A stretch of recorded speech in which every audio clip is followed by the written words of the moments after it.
क्या ईश्वर का अस्तित्व है या नहीं? यदि दुनिया में कुछ विषय विवाद और भ्रम के हैं, तो उनमें यह भी एक अति विवादास्पद विषय है। कुछ लोग मानते हैं कि ईश्वर है, कुछ मानते हैं कि नहीं है। मनुष्य द्वारा बनाए गए सभी धर्मों में, सभी समाजों में ईश्वर, गॉड, अल्लाह के अस्तित्व को स्वीकार किया गया है, जिसने पृथ्वी, आकाश, समुद्र, सभी जीव, निर्जीव प्राणी, वनस्पतियों की रचना की है। और इसी कारण से हम ये मान बैठे हैं कि इन सभी रचनाओं के पीछे ईश्वर है।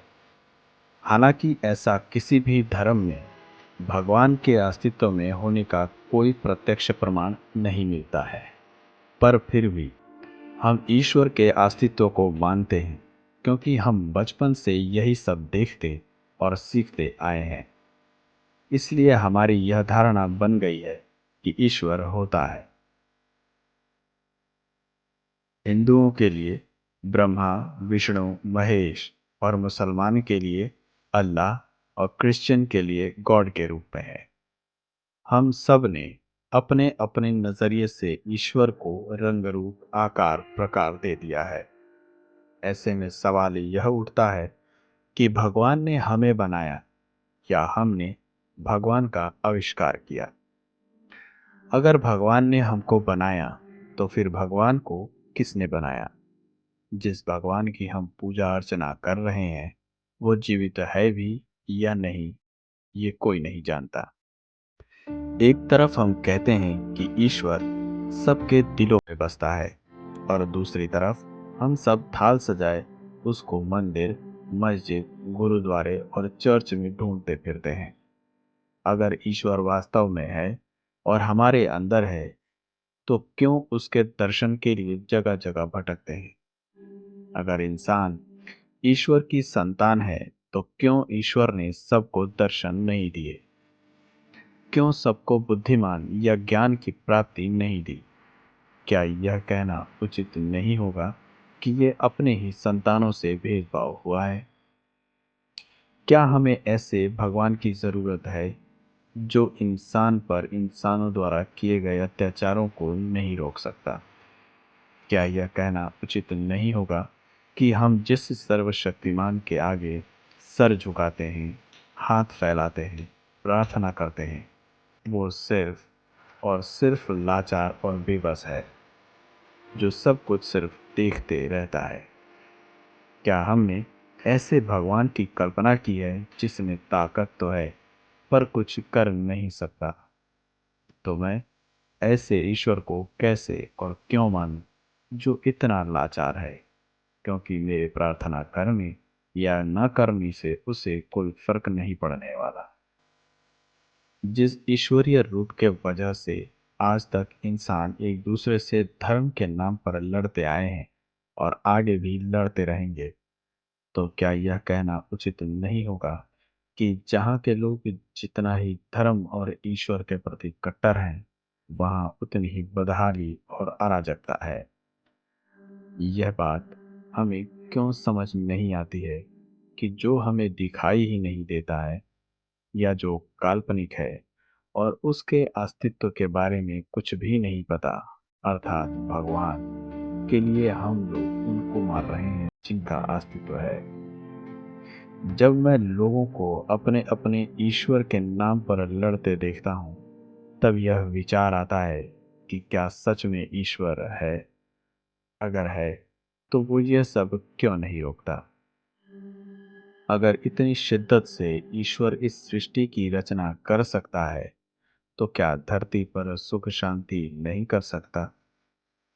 खैर, अगर यह मान भी लिया जाए कि इस सृष्टि की रचना ईश्वर ने की है, तो यह सवाल उठना भी लाजमी है कि ईश्वर को किसने बनाया और ईश्वर कहाँ से आया? क्या इस सवाल का कोई सटीक जवाब है? शायद नहीं। अगर विशालकाय तारों से लेकर सूक्ष्म जीवाणु तक सबका अंत निश्चित है, तो प्रकृति के रचयिता का इन सब को बनाने के पीछे क्या उद्देश्य है? क्या इस सवाल का कोई सटीक जवाब है? शायद नहीं। अब आइए जानते हैं विज्ञान क्या कहता है ईश्वर के बारे में। विज्ञान का मतलब है विधिवत व्यवस्थित ज्ञान, यानी सिस्टमैटिक नॉलेज। विज्ञान में वही सिद्धांत माने जाते हैं जिन्हें सिद्ध किए जा सके। जो सिद्धांत आगे चलकर गलत पाए जाते हैं उन्हें वैज्ञानिक दृष्टि से गलत माना जाता है। वैज्ञानिक अनुसंधान एक निरंतर चलने वाली प्रक्रिया है। विज्ञान प्रकृति के रहस्यों को प्रमाण में बदलता है। आज हम जो कुछ भी हैं विज्ञान की वजह से हैं, न कि ईश्वर की वजह से। विद्युत, हवाई जहाज, रेलवे, बीमारियों के इलाज के लिए नई नई दवाइयों का आविष्कार विज्ञान के माध्यम से हुआ है। आज विज्ञान ब्रह्मांड के रहस्यों को जानने में लगा हुआ है। मानव जीवन को सुखमय और जीने लायक बनाने में विज्ञान की मुख्य भूमिका रही है। वैज्ञानिक दृष्टिकोण से देखें तो इस सृष्टि और जीवन का निर्माण स्वतः भौतिक शास्त्र के नियमों के अनुसार हुआ है। यह तो पता नहीं कि भगवान है कि नहीं, लेकिन अगर विज्ञान की माने तो सृष्टि के निर्माण में भगवान की कोई भूमिका है ही नहीं।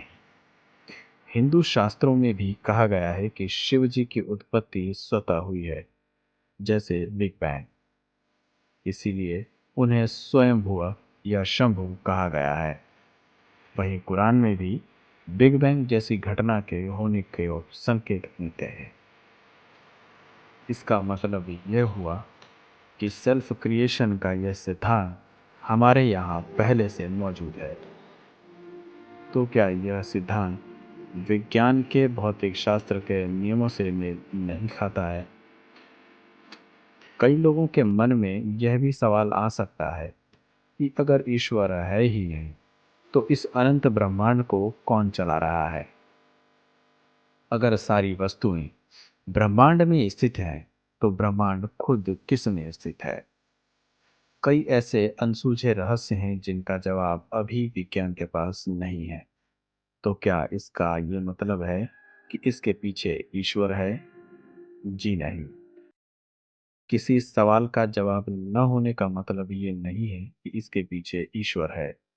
इसका केवल ये मतलब है कि विज्ञान अभी तक उस जवाब तक पहुंच नहीं पाया है। मगर आज नहीं तो कल जो भी खोज पाएगा उसका प्रमाण भी अवश्य ही देगा। आध्यात्मिक ज्ञान में हम सिर्फ बिना किसी प्रमाण के विश्वास करते हैं, जिसका हमें कोई अंदाजा नहीं कि वो सच है या झूठ। हम सिर्फ मान लेते हैं। हर पल प्रकृति अद्भुत रचनाएं करती रहती है और मनुष्य भी अपनी सुविधा के लिए नित्य नए आविष्कार करता चला आ रहा है। पर इन दोनों के बीच एक झूठ भी पलता रहता है, और वो ये कि मनुष्य की समझ से परे कई परलौकिक बातें जिसे वो समझ नहीं पाता उसे ईश्वर से जोड़ देते हैं। आज हम मंगल ग्रह पर यान भेज रहे हैं, लेकिन मांगलिक दोष से हमारा पीछा नहीं छूट रहा। हम मंगल पर जा सकते हैं, ये आस्था और विश्वास है, और बिना जाने मंगल हम पर कोई असर करता है, ये अंधविश्वास है। ऐसे ही जाने कितने मन्नतों के धागे नारियल आप बांधते और तोड़ते रहे हैं। चूंकि ईश्वर है कि नहीं इस बारे में कोई प्रमाण उपलब्ध नहीं है, और न तो इसको प्रमाणित या गलत सिद्ध किया जा सकता है। फिर भी किसी भी रूप में ईश्वर के अस्तित्व में विश्वास करना आस्था का विषय है। इसलिए जब तक स्वयं जांच परख न लो, दुनिया की किसी मान्यता पर विश्वास न करो। अब आप खुद फैसला कीजिए कि आप विकासवाद पर विश्वास करना चाहते हैं या फिर सृष्टिकर्ता पर।